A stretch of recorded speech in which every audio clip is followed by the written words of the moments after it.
Right. I remember watching the documentary about the OJ case.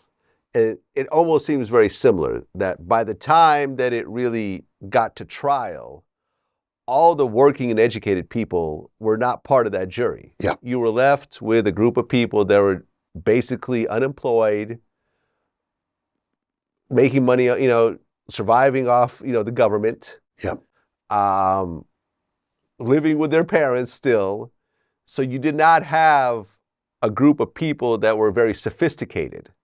Or honestly representative of the community at large. Exactly. Like, I'm glad you brought up the OJ case because people have been wanting to say, well, this is like the Tory Lanez case. It's not like the Tory Lanez case.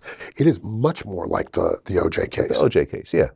Like, because it's going to goes for a long time. It is a media spectacle. And it hits in exactly the sort of weird seam that the O.J. Simpson case hit. O.J. Simpson hit, like, just as cable television was turning into, like, this 24-hour thing. Like, and right now, like, we're at, like, apex of social media stuff. Like, where YouTube and Instagram have primacy.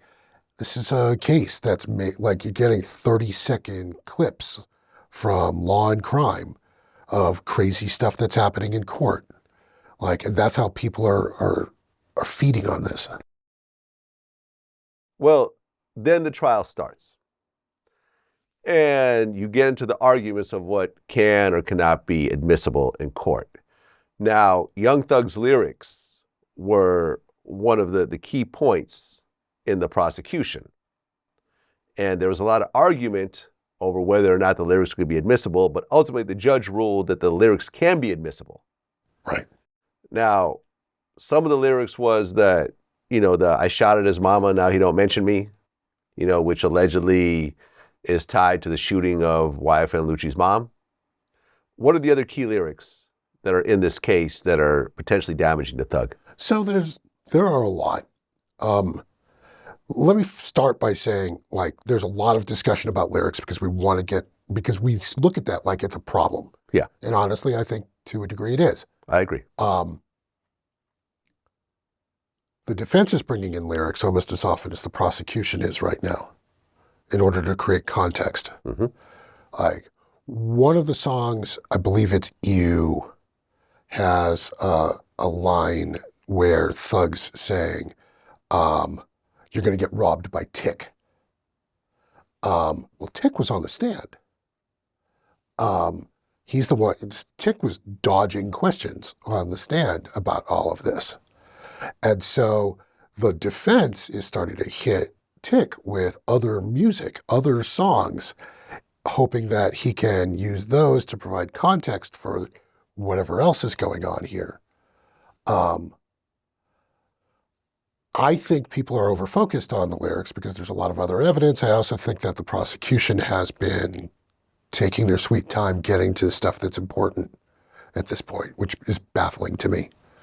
Yeah, I mean, there's actually a breakdown of all the songs that are potentially in the case. There's Slime Shit by Young Thug and Yak Gotti.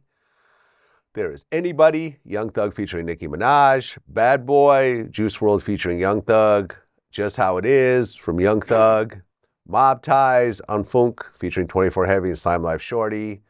Fox 5, Lil Keed featuring Gunna. Where You From, Slime Life Shorty. Take It to Trial, Young Thug, Yak Gotti, and Gunna. The irony. And, some of these lyrics are interesting. For Slimes, I killed trial. I done beat it twice state. I'm undefeated like feds came and snatched me, don't know. No point asking. I was in Cleveland. I shoot your mammy. Need to stand down. Yep. And so it's pay for that casket. That's just if we whack them. There's a whole lot. There's also Slatty by Young Stone Life. Ski, Young Thug and Gunna. So a bunch of songs. Right. A bunch of songs that they're trying to use as evidence. There was a sort of a viral moment when Brian Steele was trying to pull Lifestyles in order to talk about, like, the broader case. Yeah. And, like, there's this idea that the jury is sitting there and bopping to Lifestyles. The jury was not present for that. Mm-hmm. But Brian Steele, Young Thug's lawyer, has been going line by line through these songs. Like, because the prosecution is bringing them up because they say they're looking for the signifiers for gang activity in each of the songs. The references to wiping your nose, which is a thing that they say means they're going to kill someone, or slat, or like references to snakes, or references to Blood's stuff, references to a street gang called Sex Money Murder. Like they're saying, so all of these references are in the songs because they are trying to convey that they are operating as a street gang. And Brian Steele is saying, look, all of this stuff is super common in rap, period. If it's a rap song right now, you could find references to any of this stuff.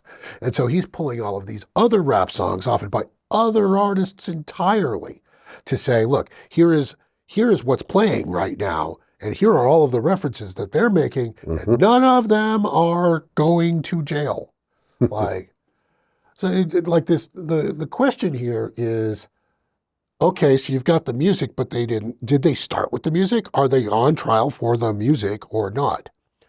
Because there's a dead body, and there are shooting victims, and there are bullet holes. Yeah, I mean, Young Thug's attorney basically played a bunch of songs where artists use C's instead of B's. Right. In songs that potentially are not gang-related songs and so forth. Although some of the songs are gang-related songs. Maybe they are, maybe it's they're not. It's not actually illegal to make a song that's about a gang stuff. No. The question is whether or not you're committing actual crimes